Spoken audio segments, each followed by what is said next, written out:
नमस्कार।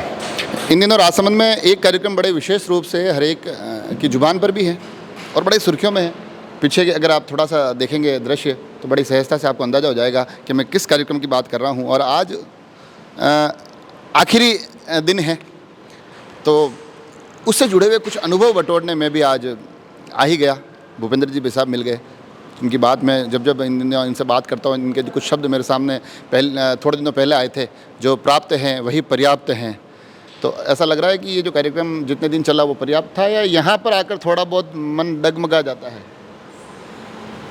इस प्रकार के कार्यक्रम जो जनमानस के मानस पटल पर अंकित हो जाते हैं, क्योंकि हर व्यक्ति जानता है कि मुझे जीवन में क्या करना है, मुझे परिवार में क्या करना है, किस प्रकार का जीवन जीना है।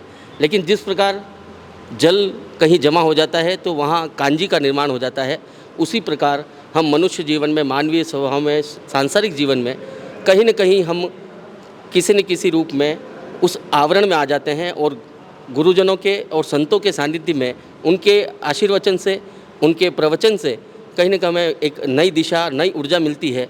उस ऊर्जा को पाने के लिए, ताकि हम हमारा वर्तमान जीवन सुधार सकें, और वर्तमान जीवन सुधारने से हमारा भविष्य अपने आप ही सुधर जाएगा, ऐसी हम परिकल्पना लेकर इस कार्यक्रम का आयोजन हमने यहाँ किया है।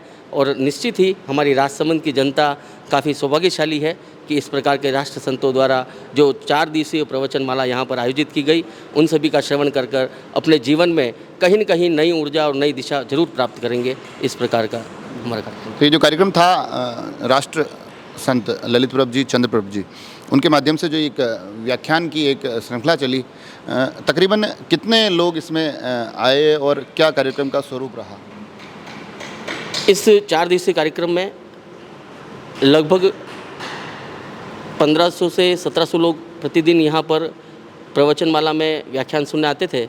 और उसके बाद दिन भर सेवा का क्रम अनवरत अलग अलग संगठनों के माध्यम से, अलग अलग समाज के स्तर पर व्यक्तिशः गुरुदेव की सेवा के लिए दिन भर यहाँ लोगों का आना जाना रहता था। और आसपास के क्षेत्रों में, आसपास के गांवों से भी काफ़ी लोग यहाँ पर एकत्र हुए हैं। और निश्चित ही जो आसपास का जो आभा मंडल है, और जो बातें हैं, जो छोटी छोटी बातों से जो व्यक्ति के घर को किस प्रकार स्वर्ग बनाए, घर को किस प्रकार मंदिर बनाए, व्यक्ति के जीवन को किस प्रकार सुंदर बनाए, ये सब बातें हैं। एक व्यक्ति के द्वारा जो यहाँ पर सुनने आए हैं वो केवल उन तक सीमित नहीं है। एक व्यक्ति 10 व्यक्ति को वो बात बोलेगा और निश्चित ही यह हजारों की संख्या में इस बातों का प्रभाव पड़ेगा। कार्यक्रम की जो थीम भी थी, जो कार्यक्रम का आधार था, आधार के केंद्र में एक शब्द था आनंदम। आनंदम साकार हुआ इन दिनों में? आनंदम ऐसा शब्द है जिसे केवल लिखने से या बोलने से उसकी सार्थकता नहीं होती। आनंदम ऐसा शब्द है जिसे जीना पड़ता है और जिया जाता है। क्योंकि आनंदम, व्यक्ति अगर अकेला भी आनंदित होना चाहे तो व्यक्ति अकेला आनंदित हो सकता है, लेकिन उस आनंद को बटोरने के लिए केवल आनंद बटोरते रहेंगे और केवल अपनी तिजोरी भरते रहेंगे, वहाँ शुरू नहीं होता आनंदम। आनंदम शुरू होता है कि आनंद पाओ और आनंद को बांटते रहो। आनंद बांटने से जितना बढ़ता है, जितना मन को सुकून मिलता है, वहाँ से शुरू होता है आनंदम। आनंदम शुरू होता है जब कभी सामने से आता हुआ व्यक्ति अपने को देखकर मुंह न मोड़े, वहाँ से शुरू होता है आनंदम। वो आकर अगर अपने मन से गले लगे तो शुरू होता है आनंदम। अलग अलग व्याख्याएं आप कर रहे हैं, मगर ये आनंदम की जो सरिता बहाई है, आज आखिरी दिन था तो थोड़ा यूँ लग रहा है कि कुछ दिन और चलता तो ठीक रहता। इसके बारे में यूँ कहूँगा कि ये जो राष्ट्र संत हैं या कोई भी संत हैं, उनका जो जीवन है लोगों को, जनमानस को एक नई दिशा, नई ऊर्जा देने के लिए बना है। उनको समय समय पर ज्ञान की गंगा प्रवाहित करने के लिए बना है। और ये बहती गंगा जो है, जब बहती है तो निर्मलता और पावनता के साथ में आगे बढ़ती है। जिस प्रकार इनकी हमें ज़रूरत है, उस प्रकार और अन्य क्षेत्र में भी इन गुरुओं की ज़रूरत है।